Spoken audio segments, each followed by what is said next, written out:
Narendra Modi visited Israel after 9 years. I mean, that is something big. What is actually happening between the both countries? What are the trade deals which they are talking about? And why is there sudden shift where Benjamin Netanyahu needed to call PM Narendra Modi and he just somehow the other way sidelined US President Donald Trump in this entire deal which he's talking about, in the entire alliances which Israeli Prime Minister Benjamin Netanyahu wants to make. India is US is nowhere in this entire picture. What is really happening? Is Israeli Benjamin Netanyahu now capable enough and now intelligent enough to understand that how US has used Israel in this entire war situation? I mean, Israel was the one who did the war with Gaza. Israel was the one who was into economic losses. Israel was the one who is now facing sanctions, and most of the countries have cut ties with Israel. Israel is the one who has now have had a lot of enemies out there. But now, when it comes to Gaza peace board, when it comes to having profit out of Gaza city, who's the chairman of the entire place? That is US President Donald Trump. That is what Benjamin Netanyahu is now getting to understand. That is how he's understanding that US President just fired a gun keeping on his own shoulder. That's Benjamin Netanyahu's shoulder, and that is what he's understanding. And that is why he's come up with this new idea where India is playing the foremost player.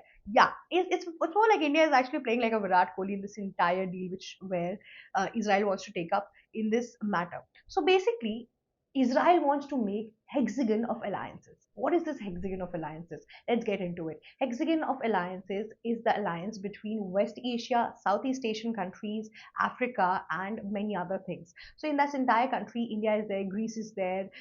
Then you would see many more Asian countries would join in this entire thing. Then Israel is there. And this is how it is have been taking place. Now, coming on this entire factor, why is this alliance is made right now? What is this alliance? So basically, this alliance is that we are going to protect each other in the manner of defense. We are going to, import, export weapons out there. We are going to protect each other when war is coming and all of that. We're going to make this whole promise that these countries are going to work together. And the biggest player in this entire deal where India would be profited very well is Africa. Yes, Africa is also included in this entire hexagon of alliances. So basically, Africa has become this entire country where people want to invest a lot. Africa has a lot of scope, but America always overshadowed it. America always sidelined it like anything. But since China have invested so much in Africa, India could also see possibilities out there in Africa because it's a huge market, it's a huge place, and plus they will, endorse and they will, propagate whatever we are putting up in, because India's image is clean and fair. They will very easily and very soon understand what China is going to play with them. China is never a friend of anyone.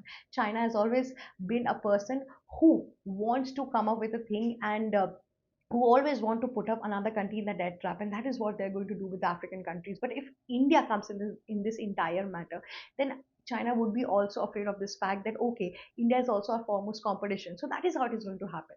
So basically, now coming on this entire deal between India and Israel, they have talked about defense weapon and all of that. So right now, we know that Israel have been exporting missiles and weapons and a lot of drones and a lot of things to India already, but now it will come on a larger scale because Israel wants to reestablish its market. Israel's entire market has been crashed down. No matter what you say, but the war has costed Israel, Israel's reputation, Israel's entire business partner, which has gone down and everything. So now they are, coming up to Indian market. So India, in terms of defense, is not that, if I would be very honest, it's not that stronger, if I would put it up in that manner, because we don't manufacture weapons at all. We almost import it from other countries, and Israel have missiles, drones, and all of that. So we are going to take it. We are going to take it at a larger, area, and also we are going to expand it because we have the capacity also, we have the market also, we have the money also. So that is how it's going to help us. Now you must be thinking, why Israel out of all the countries? So basically, India has mostly depended on many Middle East countries and then specifically on Russia for weapons and all of that. Now we have also signed deals and all of that with India, with US also. But when it comes to US is a much more of a very costlier market for us. I mean, if you see the amount, the gap between a rupee and a dollar, it is too much for us.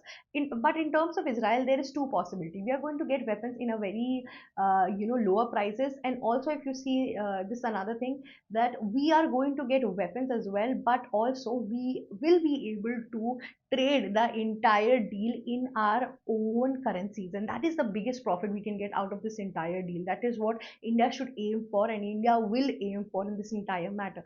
And plus, Israel will give us the technology also, so that we can make more weapons and all of that. India has to be atmanirbhar, as we say, in this entire scenario, because out there every single country have been spending a lot on their defense. If you see, Trump out there has been spending around 40 to 50% of its entire economy and money on defense. China has been doing the same. So we can't rely back. We can't stay back and rest that, oh, who will attack us or something like that. Any country can be attacked at any point of time. And specifically to the world and the order we are getting into, we are seeing just war, war, and war. So people are into wars and all of that. So in that manner, India has to be equipped. So in that entire area, Israel is going to be a very good friend. Now I will tell you this another benefit which we're going to get from Israel. So basically, if you see this entire situation, if I will barely talk about last 2 years how it has been for India. India's friend has become India's enemy. We thought that Donald Trump could be a very useful source for India when we were actually propagating him to become the president of US. But Donald Trump turned out to be the biggest enemy, or should I say, the biggest betrayer of all time. Now coming up, the kind of attacks we have been dealing with. Delhi blast happened in India, right? Now after that, we have encountered 8 terrorists, and in which most of them were from ISI, but one terrorist was of Bangladesh terror group. This is a symbol, this is a sign that we should be very much cautious. Now Pakistan has another country which has joined the club, that is Bangladesh. See, you don't understand this one thing. Until the time Sheikh Hasina was there in this entire country, we were safe because she used to actually work on this counter-terrorism and all of that, and she was pro-India. But Tariq Rahman is not going to play the similar manner for us.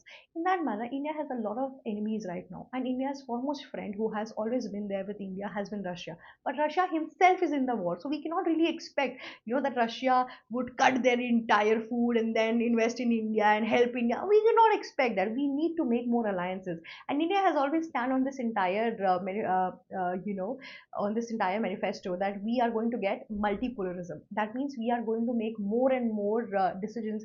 We're going to open our entire market, or open our entire country, so that people could come invest and make new ties. In that manner, hexagon of alliances with Israel is going to be a very beneficial deal, because Israel is a man of his words. Israel has never really encountered in that manner. And plus, with India, they have been a good friend. So we can possibly imagine that could be something good coming up with. And this whole factor where Israel is actually going to, go against Pakistan, Turkey, and Iran, it will be a very beneficial deal for India, because leaving Iran, Pakistan, and Turkey has never really been a good friend, and Pakistan has always been, creating nuisance since the time Jinnah has made it. The kind of invasion which Jinnah has put up for Pakistan, Pakistan has to nowhere, nearby to that entire thing also. But that is how it all has been happening. So in that manner, we are also going to counter our two enemies with the help of these countries, and these countries are powerful. These countries have market scale, these countries have money and all of that. Africa is also growing day by day, so that is why I feel like this entire trade deal is going to be very beneficial for India, because India has been focusing on this one thing. India never said that that you are attacking on Gaza, it's a very good deal. No, India has always believed on this one fact, that we should be die hyphenated, because in that manner, India do counter Israel for attacking in Gaza, but India has also never said that we are not going to do any such trade deal with Israel, because humanitarian crisis and emotions are on other hand, and finding out where you are being benefited in terms of trade and all, it's another thing. So you cannot merge this entire thing. You say no, that we cannot merge our heart and mind together. In a similar manner, we cannot do it for our country as well. So that is how India has been, working on this entire factor. Experts were really worried of this one fact, that India has always believed on this one fact, that India would get. India has always followed two-state theory, and which in which they wanted Palestine to be another country, which has to be given autonomous status, and India has also given that to it, and Israel should be another autonomous country. But out here, whatever is happening in the geopolitical work, that is not where we should be concerned about. But we have made our stand clear, and even after that, Israel wants to have this whole discussion with us. Israel wants to have this whole trade deal with us. It is very, very, very beneficial for us. That is all for today. That was the major crux of this entire meeting which has happened between India and Israel. If you like this video, do not forget to like, share, and subscribe Global Shark. Thank you so much for watching our channel.